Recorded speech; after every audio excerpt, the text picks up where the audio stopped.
Hey, what's going on? Taha Photo here. Welcome back to the channel. Today I wanted to talk about our street photography style and how we can refresh it really quickly with these 3 simple techniques. Okay guys, real quick before we hop back into the video, I want to tell you about my new newsletter. Yes, I'm excited about it. The link is in the description. But what will you get if you subscribe to this newsletter, you ask?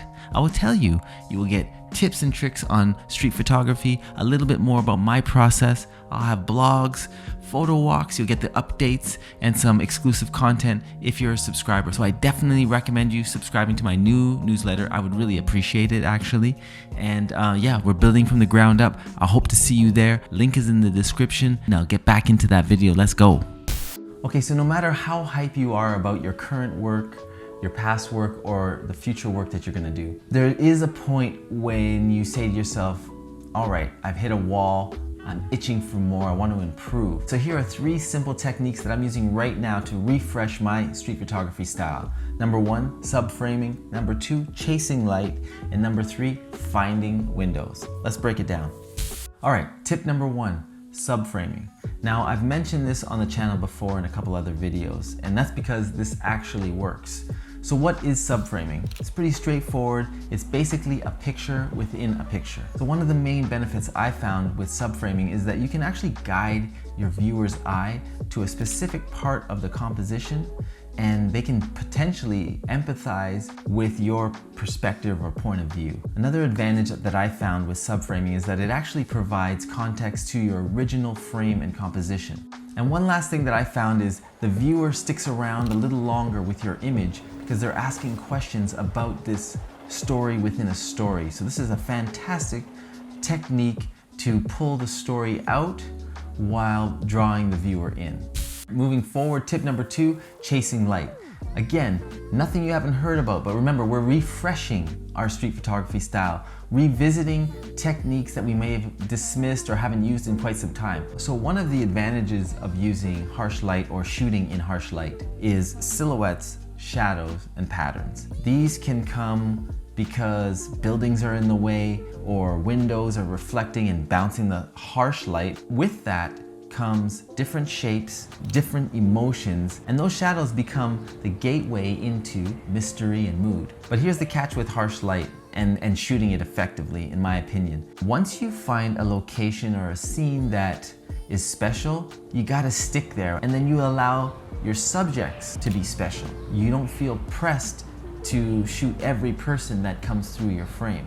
Now it's all about the perfect person that's coming through your frame, the perfect person. If you have these amazing shadows and the light bouncing off of certain parts of the scene, you actually have a better chance of getting a story that you can connect to than just random people, random silhouettes. No, look for the big hat, look for the exotic glasses. If you have patience, you'll have results.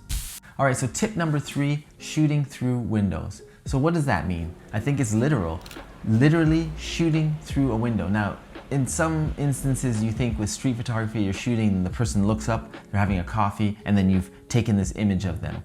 Well, that's cool, and you will tell some stories like that, but a more candid approach, in my opinion, more artistic approach, is shooting through a window and waiting for people to come through on the reflection side of it. So what you see behind you is actually what you're shooting in front of you. Does that make sense? So what are some of the benefits of shooting through windows? Well, you build confidence because you're not interrupting the flow that's happening behind you. That means no one's gonna be interrupted. They're not gonna think that you're taking their image, but wow, now you can actually wait for the proper subject to come through your frame. And because of the layers of glass, light, their wardrobe, their gesture, all of these factors come into play, and it's like you're not even interrupting the scene, you're just letting it be. If anything, they'll look into the mirror and wonder what you're doing, which is brilliant. So now they're looking your way while you're being candid. So I love shooting through windows. Another benefit of shooting through windows is it can become very artistic. It actually can look like a double exposure. You might have a person that you see as your subject, and within that you might see the truck through the reflection that's driving by. So now you have 2 images over each other. I think it's a real double exposure happening in real time. And possibly my favorite advantage for shooting through windows, rainy days. I love shooting on rainy days. It just creates mood, mystery. The storytelling is endless. It really opens the mind into a creative space. So that could be your viewer, that could be you, the shooter, whether we're talking umbrellas, fog, actual raindrops on the window and focusing maybe in on that, or the silhouette of a person passing through a window. That's always fantastic. And the great thing is, you really don't have to move. Once you've found a beautiful scene, just like we were talking about in the chasing light, just hold tight, really take advantage of the rain and seeing how it interacts with the people, interacts with the scene, interacts with the colors around you. I have to say, it's probably my favorite technique within shooting through windows.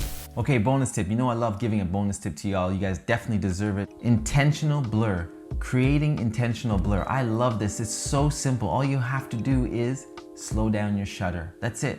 So instead of shooting at 1/200th of a second, literally you can just slow it down to 1 second or half second, 1/30th of a second. That's also a great shutter speed to get that blur, but you can kind of make out the scene. This is intentional blur with no perfection. We're not talking about perfect light streaks going through. I'm talking about the sloppy, artistic blur.